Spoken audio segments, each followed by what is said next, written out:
Hello, everybody, and welcome to NSCAD Artwork Alumni Talks. My name is Molly Cronin. I'm your host today. Alumni Talks are a way for us to connect with our broader NSCAD community and talk about all the different ways that time after NSCAD can lead us down so many different paths. And one of the exciting things about these talks is just how broad the community appears to be, how globally it expands.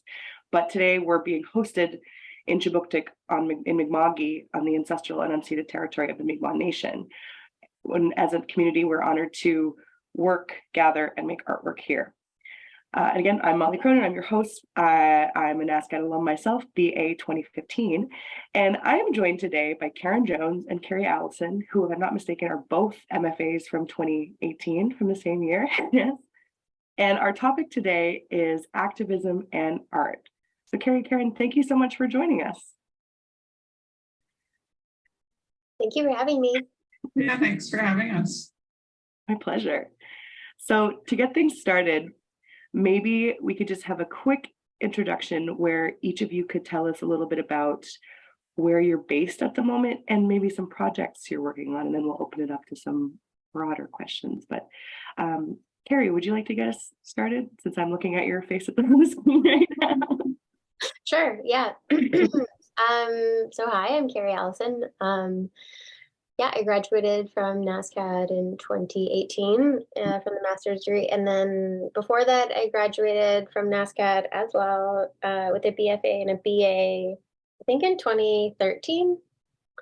I am Nahio and Métis and European descent. I'm a visual artist, community organizer, and pretty new mom. My family is from west of Lesser Slave Lake, kind of around High Prairie. My family names are Paiute, Boudry, Noskai, Soprano, and Testawitch. I currently live in Mi'kmaq, and I have lived here since 2010. I grew up on Squamish, Tsleil-Waututh, and Musqueam and Tsawwassen First Nations, predominantly in Tualatin. Yeah, my current projects, I'm working on lots of different things right now.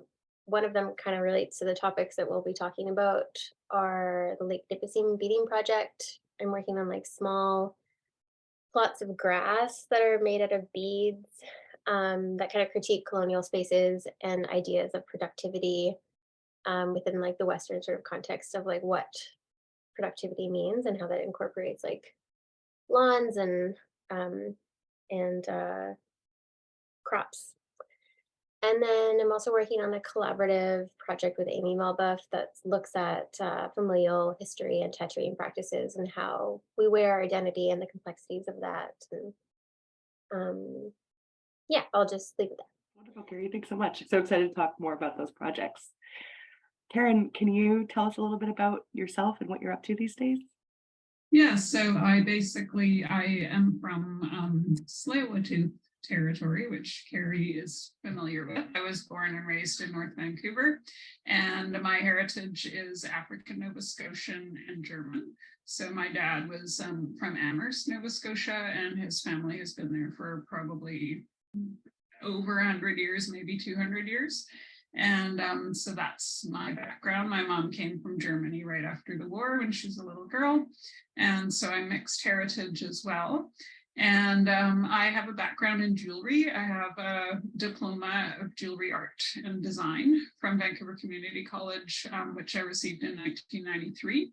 And I worked as a goldsmith and jewelry designer for many years before I started moving more and more into contemporary art around 2007, 2010, and then decided to do my MFA at NSCAD, which I started in, I believe, 2011. And so did my first year, then took 4 years out to take a teaching job in Vancouver back at my alma mater, and then came and finished in 2017-18, which I was in the same class as Carrie. And it was great to be in Halifax and to connect with some of my dad's family while I was there. And also around that time, when I went to NSCAD for my first year, around 2011. That's when I started, I had done a lot of work in fine craft, but more in decorative fine craft. And when I went to NSCAD, that was the first time I started thinking. I showed up with a question in my mind, which was about hair and authenticity and identity, and thinking about why. I was a kid in the 70s and there was all this talk about reclaiming the afro and the cornrows that started appearing in late 70s, early 80s. And then somehow around 2010, I kind of was looking around going, oh, but there's still all these Black women who are wearing hair extensions and wigs and all of that. So I kind of wanted to think about why that's such a strong pull and why these European beauty ideals have such a strong effect on us. And so that was my question. And so that led me down a lot of different paths, thinking about my own identity and thinking about historical narratives and how they shape us. And so went into some work about slavery, lots of work, started using hair as a craft medium. And one of my best known pieces was a Victorian dress made of black braided hair extensions. So it looks like it's made of African braids. And then my most recent work, I started thinking more about, I was working with a lot of blonde hair. And so I did a whole series of wall pieces using human hair extensions, which most likely came from India and Southeast Asia and were bleached and have been sold in Western markets. So I don't know. I hope I haven't gone too much into some of your other questions that you find out, but that's what I've been working on. And right now I'm spending a year in Montreal, which my mind is getting kind of blown with how different things are here, and thinking about Quebec politics and stuff. All of a sudden I'm confused about what I'm going to make next, but I have some ideas and we'll see where it takes me.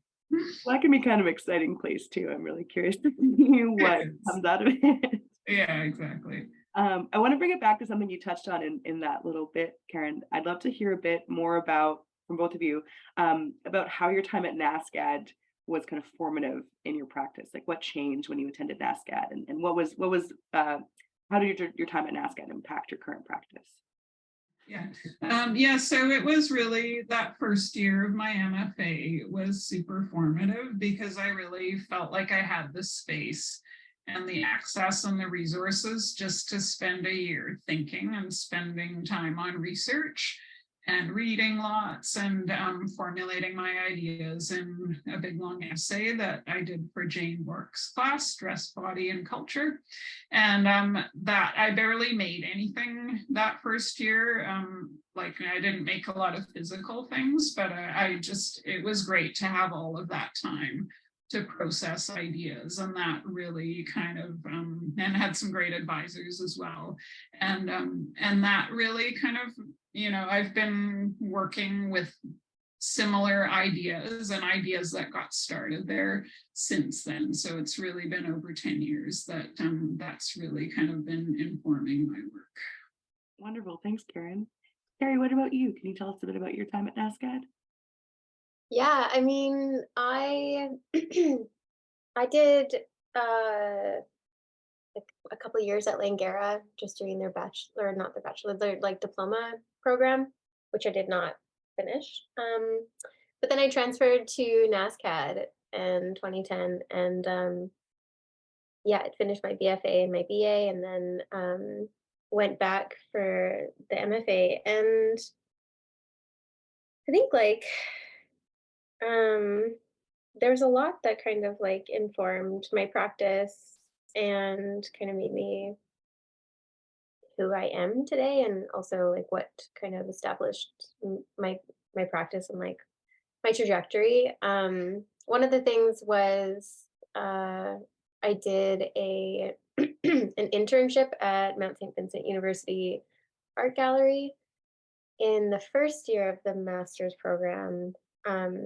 And it was for Walking with Our Sisters, and that was An amazing experience that uh, really kind of started making me think about how art could be used to activate conversation and to really center community building, but also community engagement and information sharing and ceremony, and just like kind of open my eyes to like what art could be in a certain context.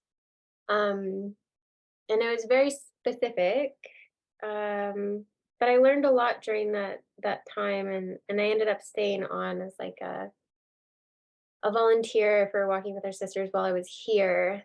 And I really enjoyed that process and how kind of easy it was in a certain way to get credit for that. Like administratively, it wasn't like that difficult. I could do that instead of taking a certain like a class, which was great. Um, Carla Taunton was also like a huge part of my learning experience and connecting me to the broader Indigenous arts community, which I can't thank her enough because she really set me up in the way that she introduced me to certain people that would be able to help me. At NSCAD, there was no Indigenous instructors at all, so I couldn't really find comfort or similarities in like the faculty, but I could. But Carla really navigated me and connected me to certain people that really could help me make connections and make it a larger community that was centered in Indigenous Canadian art practices that I still maintain those relationships today that Carla introduced me to. So that was huge for me. That's wonderful that you had such like helpful mentor and guidance in your time at NSCAD. I love to hear that. I'd love to bring it to like the topic today, in particular, the term activist, and ask you both, do you identify with the term activist? Like how do you consider your role as like artist slash activist? Maybe Carrie, we can start with you and then head to Karen after that. Yeah, I love the fact that you sent us these questions in order to like think about them. And I think at one point a few years ago I did kind of consider myself like more of an artist activist, but I think that's changed now. I don't really think that my work is like activist, like capital A sort of. And the reason is because I think that there are like way better people that do it. Like people that I look up to that I'm like, you're doing like the most amazing work. You're like on the front lines, like protecting water, protecting land, like doing this work like you know, really putting themselves on the line because it is like it can be very violent, and it can be like you can label the terrorist for like protecting your traditional lands, which is insane. So I don't really think that I'm an activist. I am an artist and I am Indigenous, and I think that when you are Indigenous, because like based in what is currently called Canada, you are kind of forced into this idea of like an activist artist because you're making work about what you care about, and that is um, goes against the sort of status quo of uh, um, colonialism, sort of construction of what Canada is, and so because I have these belief systems that go against colonialism and the project of colonialism. And I think this goes for like a lot of other people of color and Black people, and um, yeah, a lot of groups that have been marginalized or oppressed throughout like the history of Canada or the history of the British Empire. yeah, you're forced into this idea that because you have opinions that go against the sort of status quo, you are then an activist. When really it's just that you care about something that like should really be cared about. And yeah, I think that like most or all Indigenous people exist within a world that we're fighting, or we were fighting for something within the world that because the system is just not made for someone like us. Like it's just like not made with us in mind. Policy is not made with us in mind. Um, and yeah, or totally excludes us completely from the table. No, that's so interesting, and it's why I wanted to kind of start the talk with understanding like how that word feels to you both, and if you feel that it applies, and it'll kind of guide the rest of the question. So thanks so much, Carrie. That's wonderful. Karen, what do you feel about that word? Do you feel that applies to you, or what's your relationship to the word activist in your particular work? Well, I also, like Carrie, had to think about it because I hadn't really ever put myself in that category. But I guess I just started thinking about, yeah, there are certain things that I've noticed as a woman of color that things that I've had to reflect on throughout my life that I think a lot of non-people of color don't really have to think about. And so those things that weren't really in mainstream discourse at the time, I really wanted to communicate those things. Like I remember there was a point where I just sort of started to notice almost all at once how much white supremacy is around us. Like I was seeing it in the architecture, I was seeing it in reading lists, I was seeing it in, like the things like what my work about European beauty ideals, like thinking about who was on the cover of magazines at the time and everything. So all of that stuff, I really wanted to just show the world what my experience was of that. And so I guess that's a form of activism, because it was actually intentional. Like I was talking about my own experience, my own identity, my reflections on history, but in a way it was quite intentional that I was doing that kind of work. And even things like in when I gave my my MFA thesis, I did an oral thesis because I had been thinking about how the written word has been used as a tool of oppression by cultures that have the written word, saying that they're superior to cultures that didn't have the written word. So things like that, I do feel like they're quite intentional, and I could see how that is definitely activism. And also even more directly, like that's all of those things are kind of adding to the conversation. But then even things that I've done in my role as a teacher at Vancouver Community College, and my small corner of the world that I could have an effect on, this small jewelry program, decolonizing the curriculum and moving away from Western surveys of Western art history and thinking more like about the history and culture of jewelry globally, and also making sure that the faculty is diverse and making sure that we have a local Indigenous instructor on our team. And yeah, so there are definitely, like, sometimes it feels like people who are, like, I agree with Carrie, there are so many people who are actually putting their life on the line and really being outspoken for activism. But I also think that we can think about small things that we can do in the realm that we do exist in, and where we do have influence, that could be a form of activism as well. Yeah, 100%. And we're going to talk more about in a little bit about kind of art as a form of political engagement as well.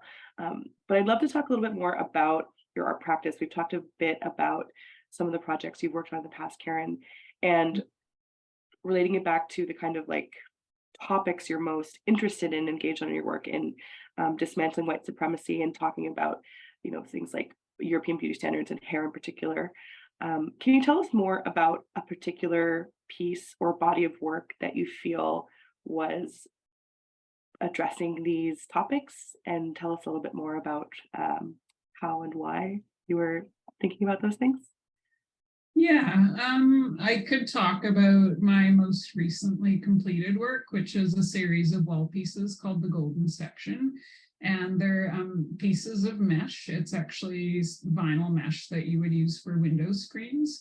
And I've cut huge, well, not huge, huge to me because I'm a jeweler, but 4 foot by 4 foot pieces where I've taken, as I mentioned, human hair extensions that are like platinum blonde, and I've woven them into the screen so that they hang like the way that hair hangs, but they're quite geometric and artificial looking.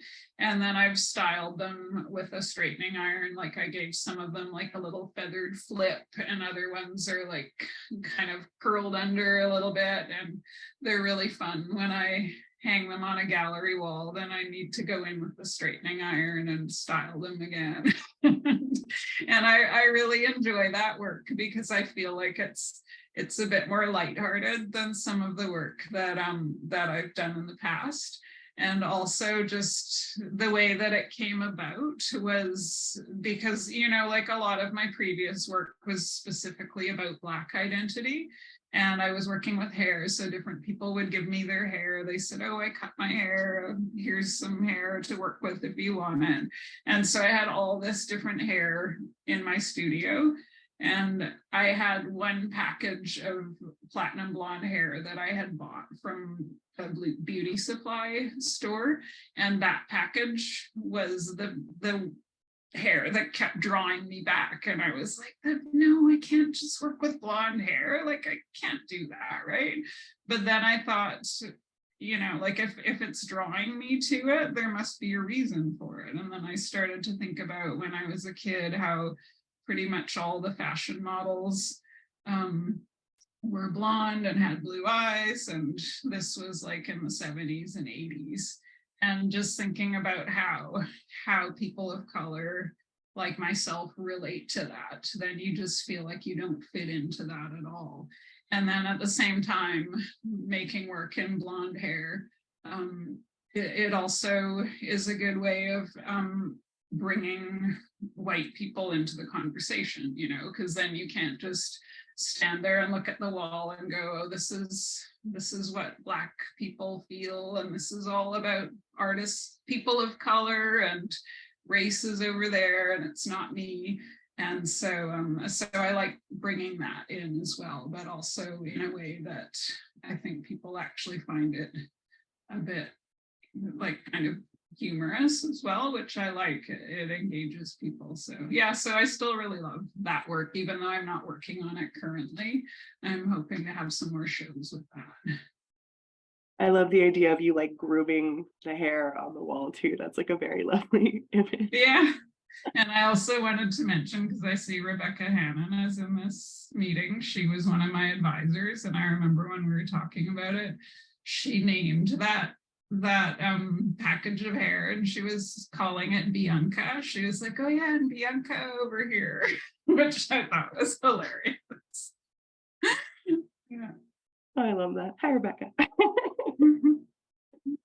Carrie, can you tell us a little bit more about some of the topics you're most kind of close to your heart in your practice, and perhaps a body of work that you feel captures that well? Yeah, I mean, currently, I'll just talk about what I'm working on currently because it's the freshest, I guess. I'm making these grass sculptures, and they are predominantly I work with beads. I started beading in 2017 and haven't really stopped. It's this I've always loved this loved slow work, and beading is inherently slow. And whether it was like me drawing or painting, 'cause I went through the drawing and painting program at NSCAD, I always found some sort of difficult, slow way of doing something, which like probably would have been done faster if I like wanted it to be that way. But so So when I started beading, it was like really nice because I was so drawn to the fact that the sort of like gesture of it was so inherently slow, and I really liked that about it. So I haven't really stopped beading since then.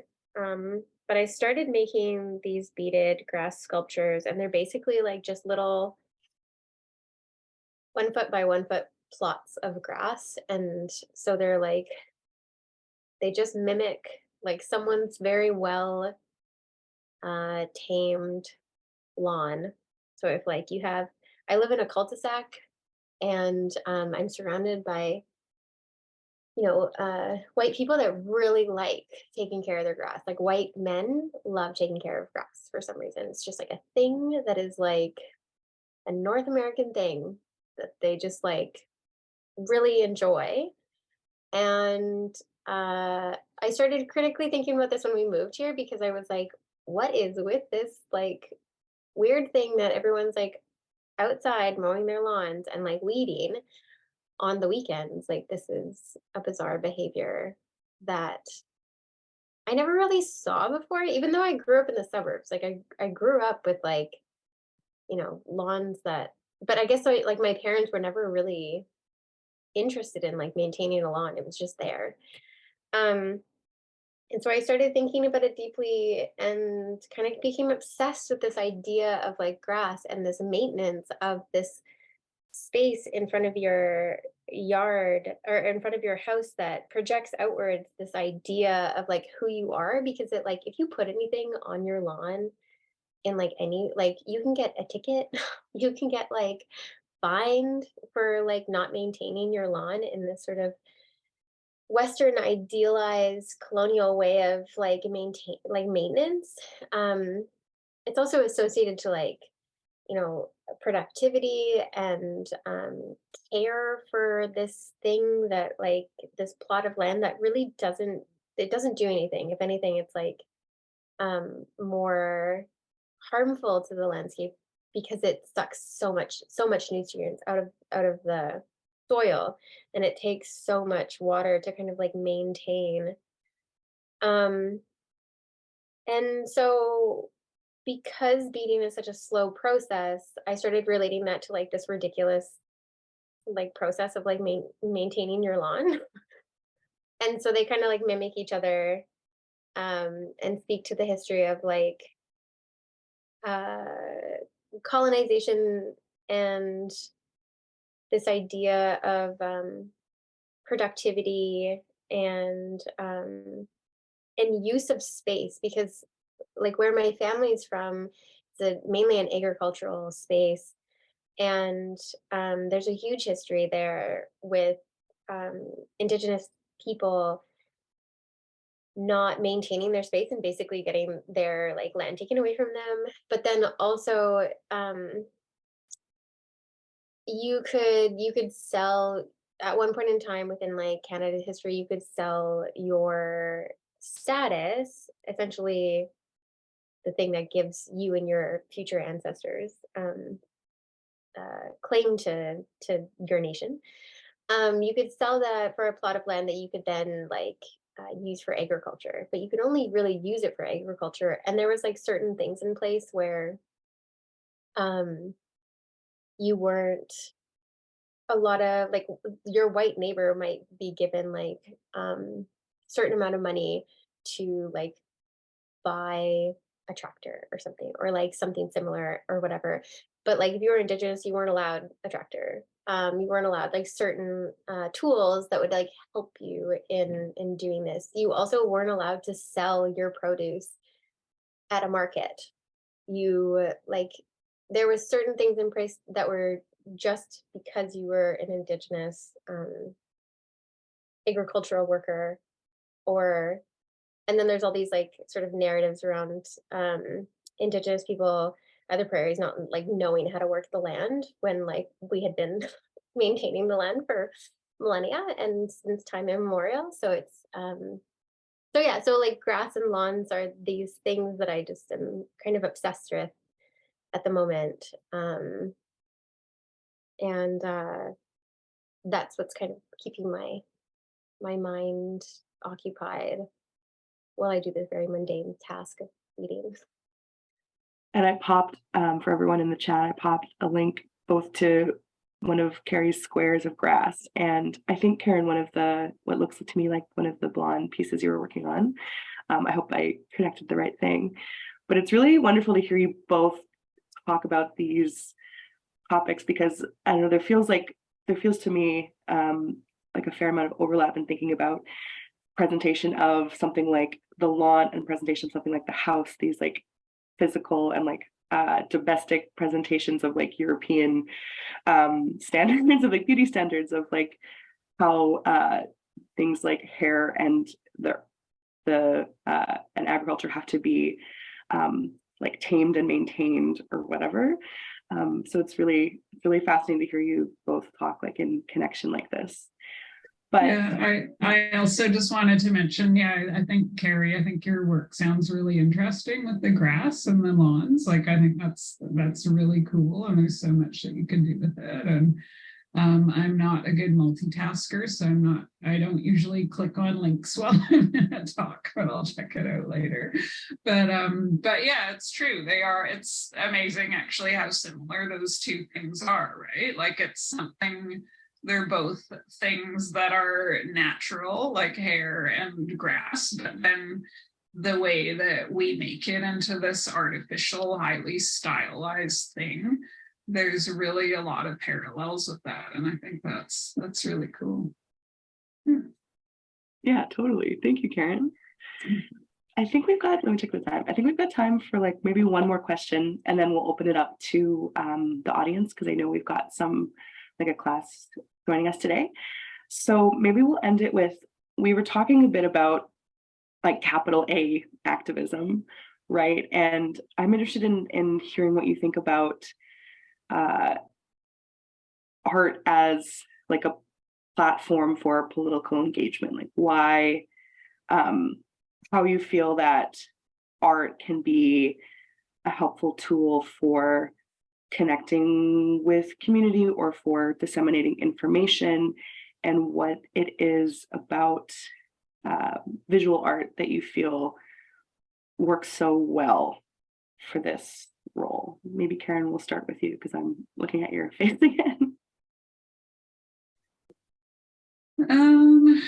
It's hard to say. I mean, I make art because I love craft. Like, I love working with my hands. And when Carrie talks about beading as like a repetitive, mundane task, like, I do those kinds of repetitive, mundane hand gestures as well, but somehow that really helps me. It helps me to think, like, sometimes if there's a thought that's going around and around in my mind that's not it's not resolving, if I sit down and do something like braiding or do one of my repetitive metal techniques or something like that, then it's actually incredible the way it moves my thoughts along and helps me to resolve things. And it usually my big creative moments happen when I'm doing something like that.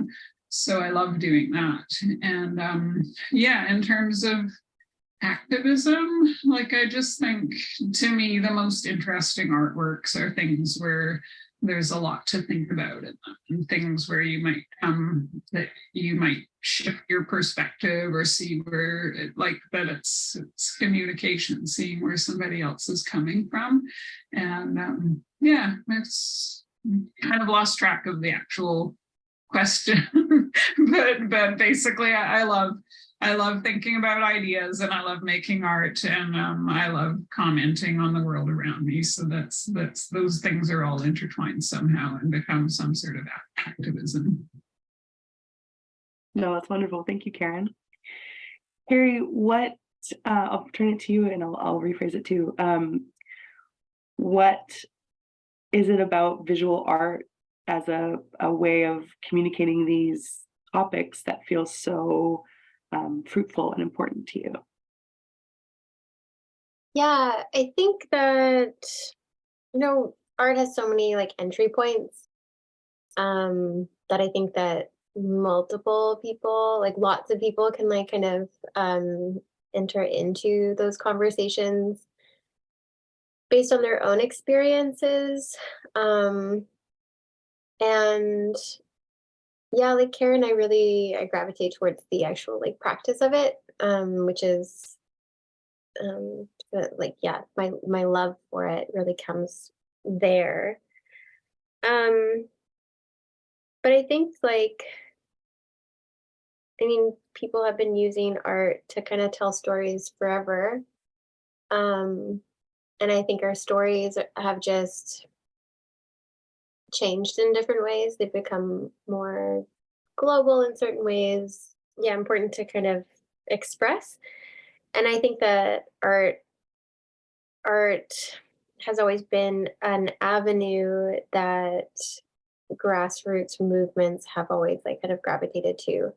So like something, I mean, I'm sure that things have happened before this time, but in the 70s with like the women's movements, and like second wave feminism and stuff, like those were huge art moments within sort of Western context of art. And then when I think about like the American Indian movement, that also was very embedded within the art practices, and how that kind of came over to Canada around the same time. So art has always been this sort of way to share stories, but also share pertinent stories, stories that really reflect someone's lived experience. And I think that like because it is this this medium that you can come from like multiple sides, it really speaks to people and like gets through to them in different ways. No, that's wonderful. I think that's true of both your work. Like both the work is so, both of your bodies of work are so like materially like rich and thoughtful. And yeah, I'm so glad we've gotten to learn more about it. And if anyone's curious to see more from both Karin and Carrie, there's links in the chat, as I mentioned. And yeah, I think it's a good time to open up the floor to some questions. So if anybody wants to either turn on their video and ask a question or pop in the chat, now's the time. I guess I'll just hop in here. Thank you both for presenting today. Really great food for thought. So you both like haven't embraced the word activist and sort of described that in different ways. Karin, I was thinking back to kind of like before you came to NSCAD and you participated, as many of us have, as a production jeweler, or like a jeweler who meets the public and face to face with your wares. And I kind of remember that you didn't love that. So the way you've described, you know, your work now as like a communication tool, and you've, you know, since you've moved on from NSCAD, you've continued with more like artistically driven conceptual projects. I'm wondering like what the since you won't embrace the word activist, what are the conversations like now? Are they more gratifying? Are they different? Does it still feel scary? Like maybe, can you talk about that a little bit? Yeah, so the conversations, like, yeah, it is completely different, obviously, from standing at a craft table in a craft show with a bunch of silver rings or gold rings.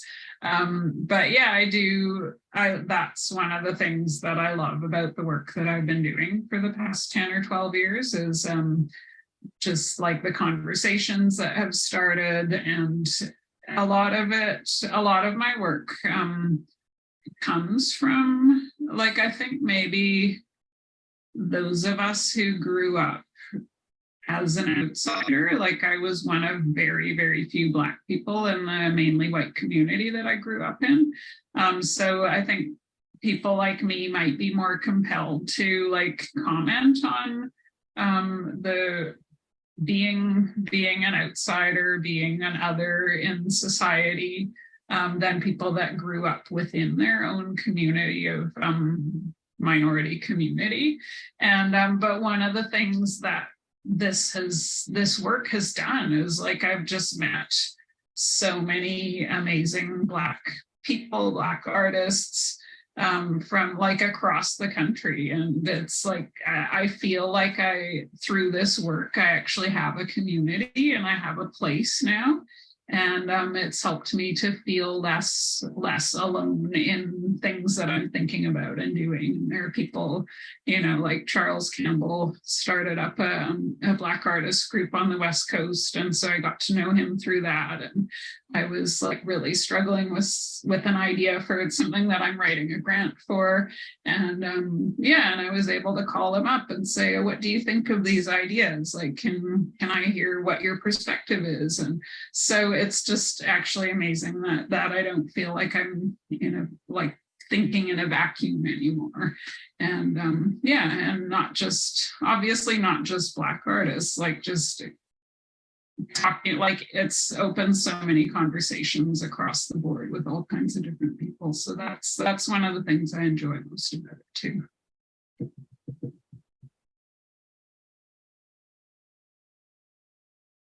Thanks, Karen. Thanks, Rebecca. Do we have another question for Carrie and Karen? Well, maybe Carrie, maybe I could kind of turn a similar question that Rebecca just posed over to you. Because I believe you kind of began work as like a painter, if I'm understanding, like a more like realism style painter. What was it? And you spoke a bit about the kind of connections you made while at NSCAD, but how have these connections and working like in collaboration and with and thinking about like projects, like your beading projects with larger groups of people, how has this more how has your art practice changed with the introduction of more like collaboration and like community in part of the process? Yeah. I mean, I think because I really enjoy working by myself. I'm an introvert most of the time, and but I also like crave connection.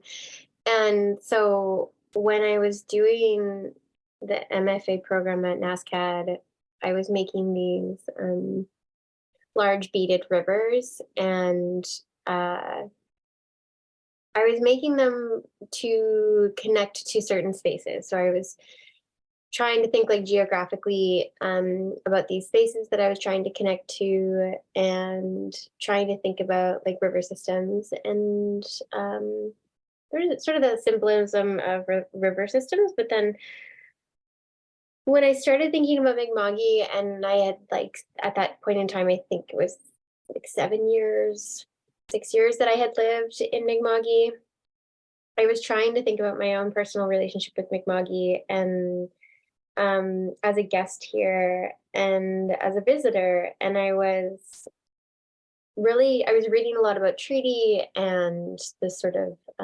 responsibilities of treaty specifically for here. And I was interested in having conversations about that. But I was also really inspired by walking with our sisters, because I had met so many people, so many Mi'kmaq and other indigenous like urban people from around that were volunteering their time to put this exhibition together and to like help with it. And a lot of those people were on the front lines of the Treaty Truck House and along the Shubenacadie River. And so that became something that I was really interested in and inspired by. And so I didn't feel comfortable making a river space on my own. I felt like that wasn't really my place, because I felt like, 6 years isn't very long. And like, I didn't really know the space very well. Like I went to Shuby, I go to Shuby, well, I did go to Shuby almost every single day with my dog, which is along the Shubenacadie like river system. And so I started kind of thinking about a project that was collaborative, and that thought about these things that I was thinking about, and how to kind of build more of a community, and do that in like a good way. And so I went to the Treaty Truck House and I talked to some folks that were there and basically just asked permission to do this project, the Shubenacadie River Beating Project. One, because it like stood for something that I was passionate about, but I didn't really know how to like give space and time to, because the program was pretty intense. And so I developed this project, and I asked for permission, and they said that they were interested in me pursuing it. And then I created the Shubenacadie River Beating Project, and basically it's just a project that imagines a big beaded river, and lots of people contributed their time and their energy into making this piece. And it was just like a need to develop like community, to develop conversations, and to give back to like Mi'kmaq and Mi'kma'ki, and like thinking about like my relationship with them as a guest here, and how to kind of contribute to good relations, but then also to think about starting a dialogue with the NSCAD community about like treaty responsibility, really. And so that was kind of the pull to community, the like community work. And then I really just like enjoyed it. I enjoyed being with people and beating, and like doing having conversations and making something that was a collective experience. And so I just continued. Yeah, because even your latest like grass work is then with some other beaters, right? Like there's a couple hands at play there. Yeah, definitely. And I've done some like little workshops talking about grass, and like just complicating what grass is. There are people obviously that think about these things, but it's not like a normal thing to be obsessed with. So I'm with you on the grass hating train, anti-grass club. Well, thank you, Carrie. Does anybody else have another question for Carrie and for Karin? Hi. Go ahead, Eric. Okay. I wasn't sure if it was working. Sorry.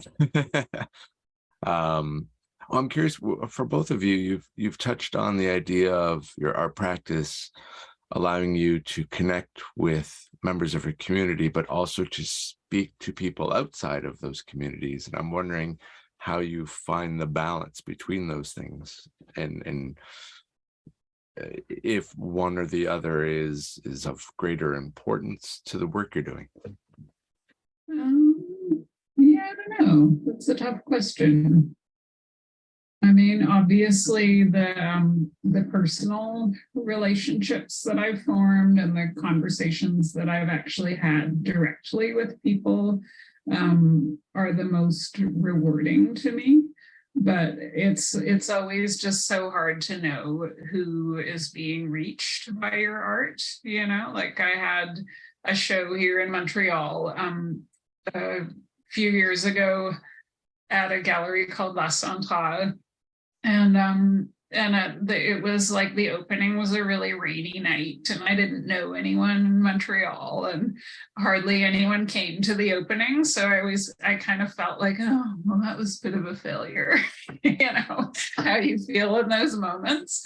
But then, you know, like a couple of years later, I met somebody and was talking about my work, and he was like, oh, that was your work? I saw it in Montreal. It was amazing. And like other people have mentioned it, and sometimes for me it's hard to to imagine those moments when I'm not there, like how many people are actually going through there and thinking about it. And so sometimes I try and remind myself of that as well, because obviously that show was there for a month. It wasn't just about the 2 hours that I was at the opening.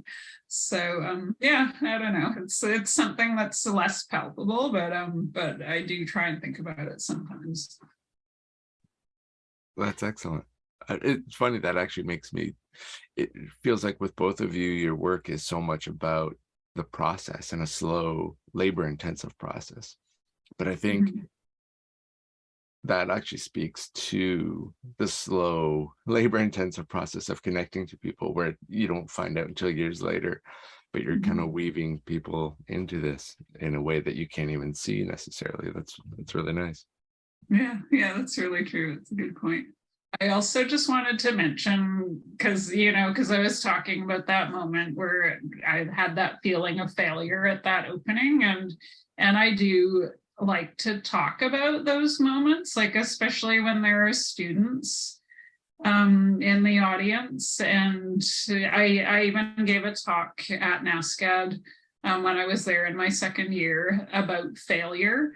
And I opened the talk with, I gave the host a list of all of my worst moments of my life to introduce me with. Like, you hear in something like this, you hear a list of that person's achievements before they start speaking. Well, I kind of did the reverse, and I talked about my jewelry business and how it went down the drain and how I was in debt and stuff. And yeah, I still like to talk about those things. And like right now in Montreal, it seemed like it was going to be this amazing year of creativity. And I've spent months just like being frustrated because I don't know what I'm doing. I have different ideas, and then I get self-doubt about them and I put them away. And yeah, sometimes I like to mention that, because I never want an artist talk to feel like, oh, these people are being invited to speak because they've had some measure of success, so they're different than the audience or something like that. And I just wanted to find a moment to throw that in there. And but I just have to keep telling myself that those difficult moments of frustration, like that is leading to something, and at some point the creativity will start to flow. And I'm sure there are people in the audience who felt that before too, so just think about that. Yeah, I think that's very important to like contextualize, especially because being an artist is so hard. You're just like constantly hustling, and there is this sort of like normative practice of talking about your successes rather than talking about, the challenges that you face on like a regular basis. And I think that is super important to talk about the realities of being an artist, or just being a creative person in the world, and trying to make a living, but also trying to do it in like, well, for myself, doing it in like a good way that is centered in community and centered in like how I want to live my life, and how like I want my kids' life to be. And I think that is very important to talk about, like the challenges and the failures of art.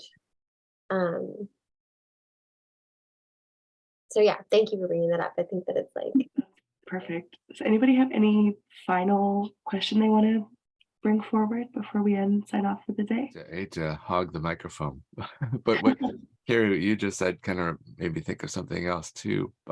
Just the idea of being a parent. I guess when I became a parent, I think I felt kind of split in two, where part of me felt very selfish for spending time making art.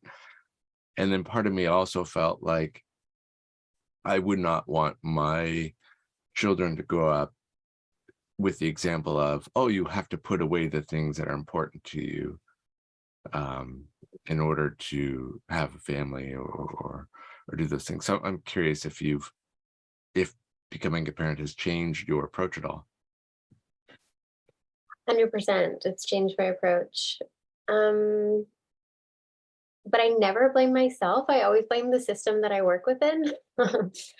I I think that parents could be more supported in like so many ways. And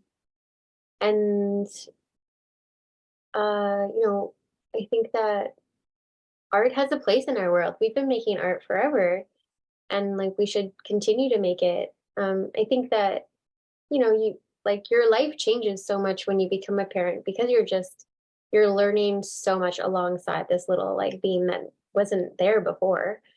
And so it's a huge learning curve for everyone. And then sometimes like I've talked to other friends that have had parent or like that have become parents, and their creativity just changes. Like their need to create is different than it was prior to having a child, whether that's from sort of like lack of time to think about things in like a deep way because your majority of parents are sleep deprived, or whether that's just because like you're enjoying the creative practice of being a parent. And one person that I read a lot was Quill Christy Peters. She talks about becoming a parent and how that is her creative practice. And I think that that was like really foundational to. I read it before I had my son Shy, and so that was like a really important thing for me to read because while it is important to make work to survive, like this is your job, or like it's my job, and so I need to make money in order to like live and have the necessities that I need. But art is also not just about producing for consumption. It is a human drive almost, or need to create something, and that comes in like lots of different forms. And I think that becoming a parent changed things, but it also made things clearer in certain ways. And now I make work thinking about my kid. I think about like access for parents in a lot of different ways. I think about like how the art world can kind of like shift and change and become quote unquote better for parents to like bring their kids to exhibitions if that's possible, or have programming for children and parents. I think about access in like different ways in regards to being a parent. So my practice just really changed a lot when I became a parent. And I can see how creatives and people that do creative work might blame themselves for like, lack of production or something. But I think that's a system problem. That's not like a you problem. That's what I believe it is. Well, that's wonderful. I think that's a wonderful place to end our talk, thinking about the ways that art gives back to our community, whether parenting or through activism or through political engagement or through community work. So thank you, Carrie and Karin, so much for joining us today. It was wonderful to talk to you both.